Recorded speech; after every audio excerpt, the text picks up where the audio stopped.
엄마, 아빠 유산은 내가 관리할게. 엄마는 숫자 모르잖아. 아들 준석의 말에 63세 정명이는 허탈하게 웃었습니다. 35년을 대기업 회계팀장으로 일했던 자신에게 숫자를 모른다니.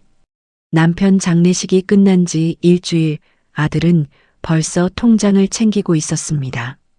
준석아, 그래도 엄마가 확인은 해야. 됐어요. 제가 알아서 할게요.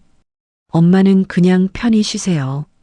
이런 거 엄마가 신경 쓸 필요 없어요.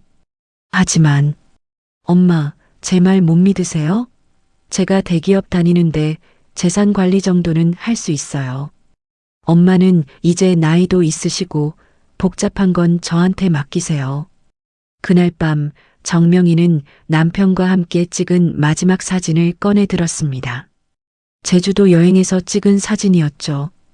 둘이 손을 맞잡고 웃고 있는 모습, 눈물이 흘러내렸습니다. 40년을 함께 살아온 사람이 어느 날 갑자기 사라진다는 게 이렇게 허망한 일인 줄 몰랐습니다. 정명희의 인생은 평범했지만 성실했습니다. 3.1회계법인에서 시작해 대기업 재무이사까지 올라갔죠. 30년을 회계 전문가로 살았습니다. 숫자는 거짓말을 하지 않는다는 게 그녀의 신념이었습니다.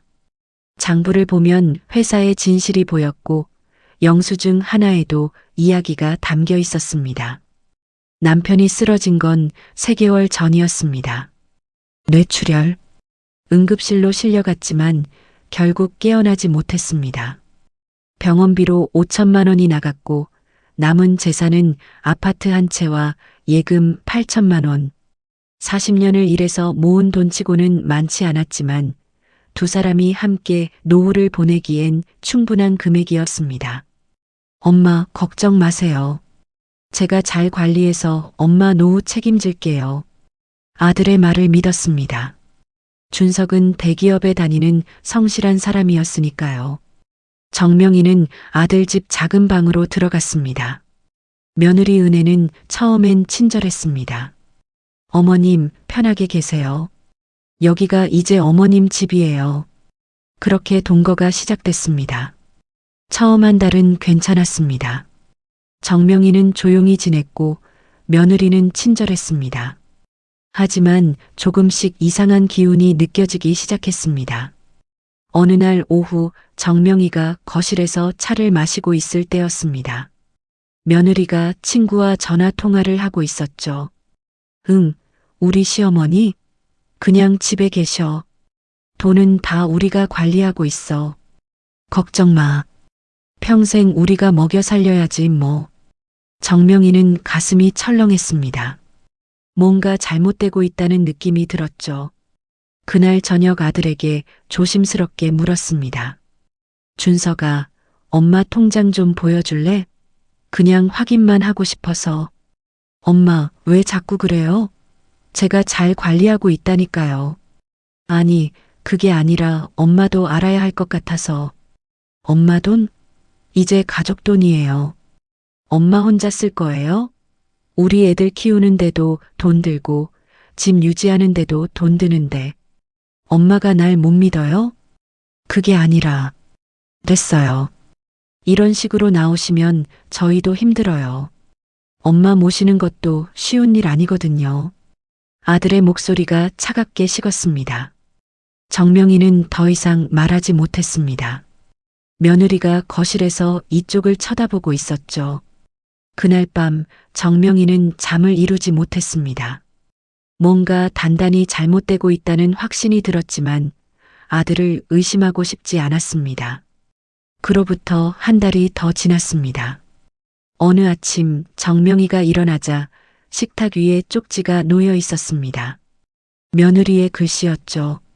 어머님, 오늘부터 생활비는 월 30만 원입니다. 식비, 용돈 포함이에요. 저희도 형편이 어려워서 이해해 주세요. 30만 원? 정명이는 쪽지를 몇 번이고 다시 읽었습니다. 35년을 일하고 남편과 함께 모은 재산이 8천만 원인데 한 달 생활비가 30만 원이라니요? 손이 떨렸습니다. 당장 아들에게 전화했습니다. 준서가 이게 무슨 소리니? 엄마, 저희도 애들 학원비에 대출 이자에 힘들어요. 이해해 주세요. 그럼 엄마 돈은 어디 갔어? 투자했어요. 수익 나면 드릴게요. 무슨 투자? 됐어요, 엄마. 제 일에 간섭하지 마세요. 엄마가 경제관념이 있어요? 평생 월급쟁이로만 사셨으면서 이제 시대가 달라졌다고요. 투자 안 하면 돈이 안 불어나요. 준서가 그래도 그건 엄마, 저 바빠요. 나중에 얘기해요. 전화가 끊겼습니다. 정명이는 휴대폰을 들고 한참을 멍하니 서 있었습니다. 가슴이 무너져 내리는 것 같았죠. 그날 밤 그녀는 한숨도 자지 못했습니다. 천장을 바라보며 생각했습니다. 내가 뭘 잘못한 걸까? 왜 이렇게 된 걸까? 며칠이 지났습니다. 정명이는 집안에서 점점 더 작아졌습니다. 며느리의 눈치를 봐야 했고 아들은 그녀를 피했습니다. 식사 시간에도 가족들은 그녀와 눈을 마주치지 않았죠. 어느 날 아침이었습니다. 아들 부부가 외출한 사이 정명이는 용기를 내어 서재에 들어갔습니다. 잘못된 일이라는 걸 알았지만 확인하지 않고는 견딜 수 없었습니다. 책상 서랍을 열자 통장이 보였죠. 떨리는 손으로 펼쳤습니다. 잔액 120만 원. 눈을 의심했습니다. 8천만 원이 120만 원으로 줄어 있었습니다. 정명이는 거래 내역을 확인했습니다. 해외여행 800만 원, 명품 구매 500만 원, 고급 차량 구입 3천만 원, 주식 투자 실패 2천만 원, 도박 사이트 입금 1천만 원. 이 자식들이 손이 떨렸습니다. 분노가 치밀어 올랐죠.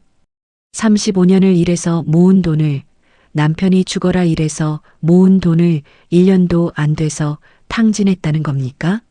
정명이는 휴대폰으로 거래 내역을 하나하나 찍었습니다. 손이 너무 떨려서 여러 번 다시 찍어야 했죠. 그리고 조용히 서재를 나왔습니다. 그날 저녁 아들 부부가 명품 쇼핑백을 들고 들어왔습니다. 며느리가 새 가방을 꺼내며 자랑했죠. 어머님, 이거 예쁘죠? 오늘 세일해서 샀어요. 정명이는 더 이상 참을 수 없었습니다. 조용히 말했습니다. 준서가 앉아봐. 왜요? 저 피곤한데. 엄마 돈 어디 갔어? 엄마, 또 그 얘기예요? 투자했다니까요. 왜 자꾸 그래요? 정명이는 휴대폰을 꺼내 사진을 보여줬습니다. 이게 투자야? 명품 사고, 차 사고, 여행 가고, 도박하는 게 투자야? 아들의 얼굴이 굳었습니다. 며느리가 끼어들었죠. 어머님, 저희도 살아야죠. 어머님 돈으로 평생 우리가 희생해야 돼요? 희생? 그게 내 평생 모은 돈이야. 내 남편 대학 등록금도 내가 댔어. 그래서요? 그게 평생 우리 목줄 잡으라는 거예요? 아들이 입을 열었습니다. 엄마, 솔직히 말씀드릴게요. 엄마 나이에 그 돈 가지고 뭐 하시게요? 어차피 우리한테 물려줄 거 아니에요. 미리 쓰는 거나 마찬가지예요. 준서가, 너 지금 무슨 말을. 그리고 엄마, 우리 집에서 공짜로 사시면서 뭘 바라세요? 월세라도 내셨어요? 밥값이라도 내셨어요? 정명이는 며느리를 똑바로 바라봤습니다. 당장 나갈게. 그리고 내 돈 돌려받을 거야. 하세요. 어차피 가족 간 거래는 증명하기 어려워요. 변호사 써봐야 소용없어요. 며느리가 소리쳤습니다. 정명이는 조용히 방으로 들어가 문을 닫았습니다. 다음 날 새벽 정명이는 비닐봉지 하나에 짐을 챙겼습니다. 손에 든 건 낡은 옷가방 하나와 지갑뿐이었습니다. 통장을 확인했죠. 자신의 생활비 통장에 50만 원이 남아 있었습니다. 그게 전부였습니다. 조용히 현관문을 열고 나왔습니다. 11월의 새벽 공기가 차갑게 얼굴을 때렸습니다. 정명이는 뒤도 돌아보지 않고 걸었습니다. 어디로 가야 할지 막막했지만 저 집에는 절대 돌아가고 싶지 않았습니다. 거리를 한참 걷다가 공원 벤치에 앉았습니다. 해가 떠오르고 있었죠. 63세의 나이에 손에 든 돈은 50만 원, 갈 곳도 없는 자신의 처지가 한심하게 느껴졌습니다. 내가 뭘 잘못한 걸까? 35년을 성실하게 일하고 가족을 위해 살았는데 왜 이런 결말을 맞아야 하는 걸까? 바람에 영수증 한 장이 날아와 정명이의 무릎에 떨어졌습니다. 습관적으로 펼쳐봤죠. 식당 마이너스 김치찌개 8,000원, 부가세 800원. 정명이의 눈이 번쩍 떴습니다. 부가세가 잘못됐어. 8,000원이면 부가세는 727원인데 이렇게 신고하면 문제가 생겨. 35년간 몸에 밴 직업 본능이 되살아났습니다. 그녀는 영수증에 적힌 주소를 확인하고 그 식당으로 향했습니다. 아침 7시 식당은 막 문을 열 참이었죠. 50대 사장이 주방에서 나왔습니다. 손님, 아직 준비 중인데요. 사장님, 죄송한데 이 영수증 좀 보세요. 부가세 계산이 잘못됐어요. 사장은 의아한 표정으로 영수증을 받아들었습니다. 이게 뭐가 잘못됐다는 거예요? 8,000원의 부가세는 727원이에요. 800원으로 신고하시면 세무조사 때 문제가 생겨요. 그리고 매입 공제도 제대로 안 받으셨네요. 식자재 구입하실 때 세금 계산서 받으세요? 아, 그냥 현금으로 사는데요. 그게 싸니까. 정명이는 20분간 사장에게 세금 절약 방법을 설명했습니다. 어떻게 매입을 처리해야 하는지, 부가세를 어떻게 계산해야 하는지, 연말정산은 어떻게 해야 하는지. 사장은 점점 눈이 커졌습니다. 손님, 아니, 어머님이 이 일을 하셨어요? 35년간 회계 일을 했습니다. 대기업 재무이사까지 올라갔었죠. 세상에. 어머님, 혹시 저희 가게 장부 좀 봐주실 수 있으세요? 돈 드릴게요. 세무사한테 맡기면 한 달에 50만 원씩 나가는데. 돈은 됐고요. 김치찌개 한 그릇만 주세요. 배가 고파서요. 사장은 푸짐한 찌개를 내왔습니다. 밥도 한 공기 더 주고 반찬도 여러 가지 내왔죠. 정명이는 눈물을 흘리며 먹었습니다. 어제 저녁부터 아무것도 먹지 못했던 터였습니다. 따뜻한 찌개가 목구멍을 타고 내려가자 눈물이 멈추지 않았습니다. 어머님 괜찮으세요? 네. 감사합니다. 맛있어요. 다음 날 정명이는 다시 그 식당을 찾았습니다. 사장이 장부를 꺼내왔고 그녀는 3시간 동안 정리해줬습니다. 엉망진창이었던 장부가 깔끔하게 정리됐죠. 어머님 정말 감사합니다. 이거 정리하는데 얼마 드려야 할까요? 10만 원이면 돼요. 아니에요. 30만 원 드릴게요. 그리고 혹시 다른 가게도 도와주실 수 있으세요? 제 친구들도 장부 때문에 골머리를 앓거든요. 일주일 후 정명이는 작은 식당 5곳의 장부를 관리하고 있었습니다. 한 곳당 30만 원씩 한 달에 150만 원의 수입이 생겼죠. 그녀는 월세 40만 원짜리 고시원을 얻었습니다. 좁았지만 자신만의 공간이었습니다. 아들 집에서의 눈칫밥보다 훨씬 나았죠. 입소문이 퍼지기 시작했습니다. 공원 근처에 회계 전문가 할머니가 계시대. 세무사보다 실력 좋고 가격도 싸대. 한 달 후에는 의뢰인이 15명으로 늘었고 3개월 후에는 30명이 넘었습니다. 정명이는 깨달았습니다. 나이는 숫자일 뿐이라는 것을, 자신에게는 여전히 가치 있는 능력이 있다는 것을, 35년간 쌓은 전문성은 결코 사라지지 않는다는 것을요. 6개월이 지나자 정명이는 작은 사무실을 임대했습니다. 고시원을 나와 원룸으로 이사했죠. 그리고 옛 직장 동료들에게 연락했습니다. 퇴직한 회계사, 세무사들이었죠. 명희야, 내가 다시 일한다고? 나도 껴줘. 집에만 있으니까 답답해 죽겠어. 나도 할래. 요즘 젊은 세무사들은 비싸기만 하고 실력은 별로더라.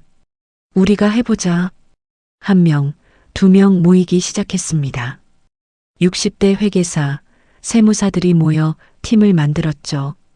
이름은 시니어 세무 컨설팅. 영세 사업자들에게 저렴한 비용으로 전문적인 서비스를 제공했습니다. 1년이 지났습니다. 의뢰인은 100명을 넘었고 정명희는 작은 아파트를 전세로 얻었습니다. 2년째 되던 해 의뢰인은 300명이 됐고 매출은 15억 원을 넘어섰습니다. 정명희 개인의 자산도 30억 원이 됐죠. 그리고 3년이 지났습니다. 정명희는 이제 시니어 세무 컨설팅의 대표였습니다. 지점이 3개로 늘었고 함께 일하는 퇴직 전문가는 50명. 의뢰인은 500명을 넘었고 연매출은 30억 원. 정명희의 자산은 80억 원이 됐습니다. 어느 가을날이었습니다. 정명희는 새로운 고객사 미팅을 위해 강남의 한 중견기업 빌딩에 들어섰습니다. 로비에서 엘리베이터를 기다리고 있을 때였죠. 어머니? 뒤에서 들려온 목소리에 정명희는 돌아봤습니다. 며느리 은혜였습니다. 명품 가방 대신 낡은 핸드백을 들고 얼굴은 야위어 있었죠. 3년 전과는 완전히 다른 모습이었습니다. 정명희 선생님 맞으시죠? 저희 회사에 세무 상담 오신다고 들었습니다. 은혜는 정명희가 자신의 시어머니인 줄 모르는 듯 했습니다. 3년 사이 정명희의 모습이 많이 달라졌으니까요. 단정한 정장의 당당한 자세, 자신감 넘치는 눈빛, 예전의 초라하고 위축된 모습은 어디에도 없었습니다. 네, 맞습니다. 아, 저는 이 회사 경리부 대리 박은혜입니다. 안내해드리겠습니다. 엘리베이터 안에서 은혜가 조심스럽게 말을 꺼냈습니다. 선생님 혹시 저희 시어머니 아세요? 정명희. 성함이 똑같으셔서요. 정명희는 잠시 침묵했습니다. 왜요? 3년 전에 제가 정말 잘못해서 그분을 집에서 내보냈어요. 그 뒤로 남편 사업이 망하고 저도 이렇게 일하게 됐어요. 그분을 찾으려고 했는데 연락이 안 돼서 제 평생 후회해요. 은혜의 눈가에 눈물이 맺혔습니다. 목소리가 떨렸죠.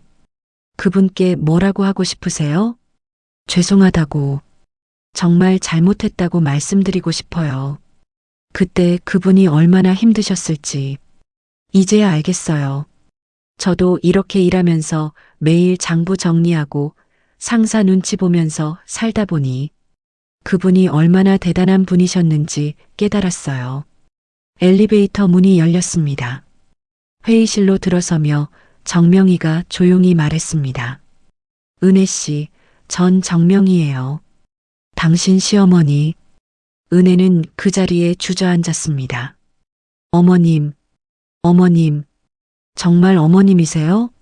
일어나요. 회의 시작해야죠. 어머님, 정말 죄송합니다. 제가 정말 잘못했어요. 용서해 주세요. 정명희는 은혜를 일으켜 세웠습니다. 용서는 해요. 하지만 예전으로 돌아갈 순 없어요. 이제 전 제 인생을 살고 있거든요. 당신도 당신 인생 열심히 사세요. 그게 진짜 사과예요. 후회하지 말고 앞을 보고 살아가세요. 회의는 전문적으로 진행됐습니다. 정명희는 그 회사의 세무 문제를 짚어내고 해결 방안을 제시했습니다. 은혜는 옆에서 메모하며 놀라움을 감추지 못했죠. 회의를 마치고 나오며 정명희는 은혜에게 명함을 건넸습니다. 일 힘들면 연락하세요. 저희 회사에서 일자리 하나쯤은 만들 수 있어요. 실력 있으면 나이나 경력 상관없이 뽑습니다. 어머님, 이제 어머님은 아니에요. 정명희 선생님이라고 부르세요. 그게 서로한테 편할 거예요. 정명희는 빌딩을 나서며 하늘을 올려다봤습니다. 가을 하늘이 높고 맑았죠. 3년 전 벤치에 앉아 울던 자신이 떠올랐습니다. 그때는 인생이 끝난 줄 알았는데 지금 생각하면 그게 새로운 시작이었습니다. 사무실로 돌아와 책상에 앉으니 휴대폰이 울렸습니다. 모르는 번호였죠. 받지 않으려다가 문득 받았습니다. 여보세요? 엄마. 저예요, 준석이에요. 3년 만에 듣는 아들의 목소리였습니다. 정명희는 잠시 말이 나오지 않았죠. 엄마 성공하셨다는 소식 들었어요. 오늘 은혜가 엄마를 만났다고 울면서 전화했어요.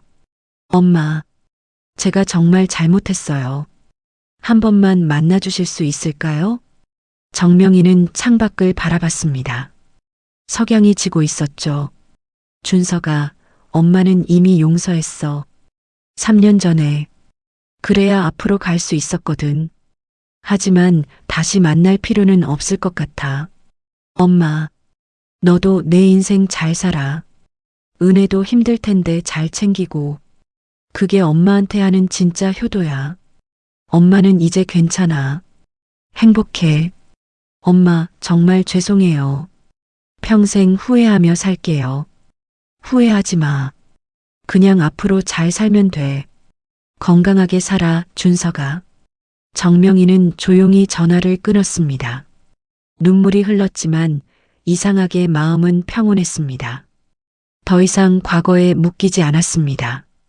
용서했지만 돌아가지 않는 것, 그게 자신을 지키는 방법이라는 걸 알았으니까요. 책상 위 액자를 바라봤습니다. 코팅된 영수증과 함께 문구가 새겨져 있었죠. 숫자는 거짓말하지 않는다. 인생도 마찬가지다. 그날 찾아온 김치찌개 식당 영수증. 부가세 73원 차이가 그녀의 인생을 바꿔놓았습니다. 지금 정명희는 66세입니다. 매일 아침 6시에 일어나 가벼운 산책을 하고 7시 30분에 사무실로 출근합니다.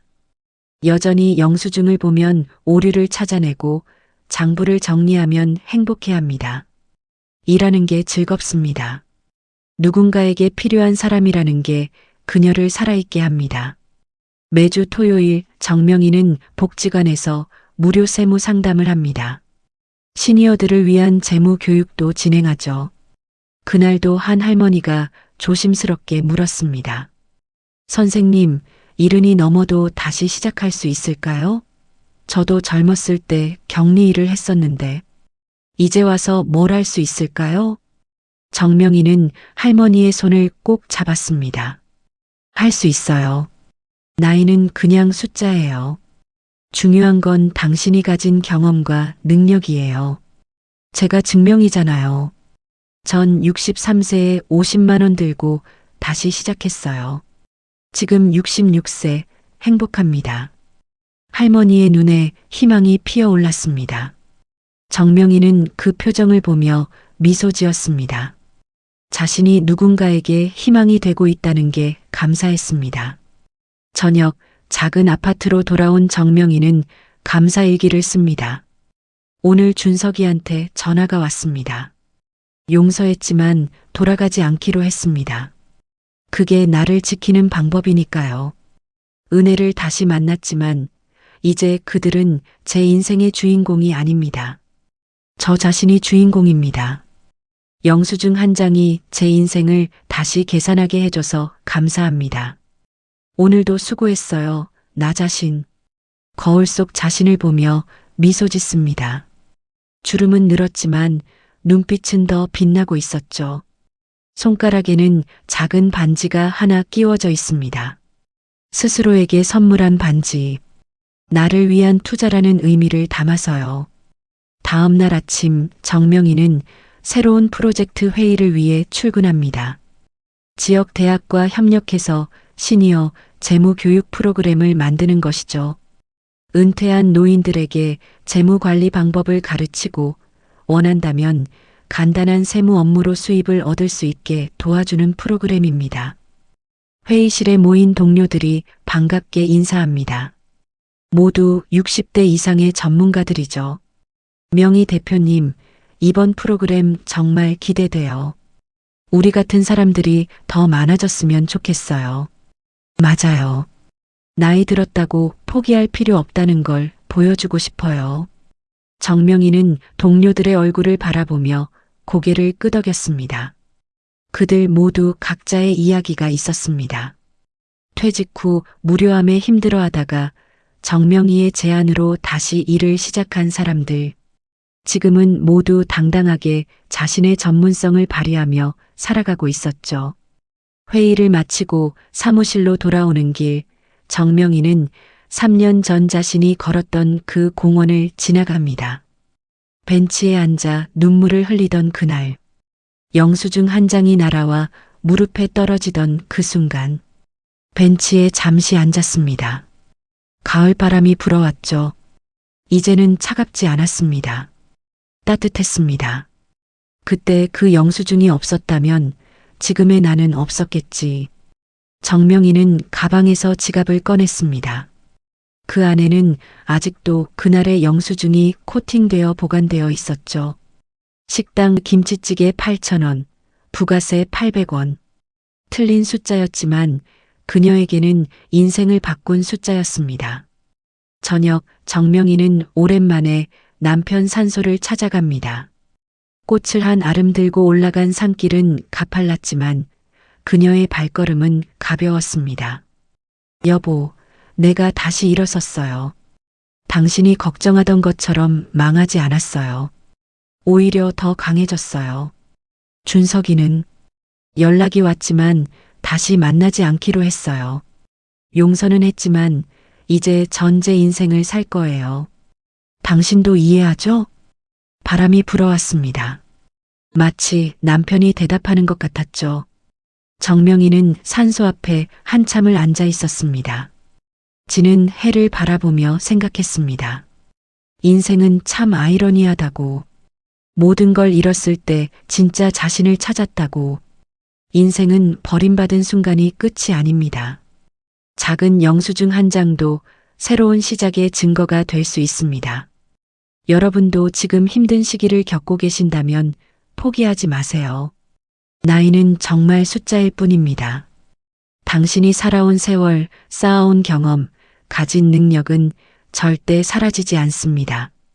정명희는 오늘도 사무실 책상에 앉아 영수증을 정리합니다. 그 작은 종이 조각들이 누군가의 삶을 담고 있다는 걸 알기에 하나하나 정성스럽게 다룹니다. 그녀의 책상의 액자에는 여전히 그 문구가 새겨져 있습니다. 숫자는 거짓말하지 않는다. 인생도 마찬가지다. 이 이야기가 여러분의 마음에 작은 희망을 심어드렸기를 바랍니다. 혹시 이 이야기가 마음에 와닿으셨다면 좋아요 버튼으로 응원의 마음을 전해주세요. 그리고 구독 버튼을 눌러주시면 앞으로도 더 많은 감동과 희망의 이야기를 여러분께 전해드리겠습니다. 오늘도 행복한 하루 되시길 바랍니다. 감사합니다.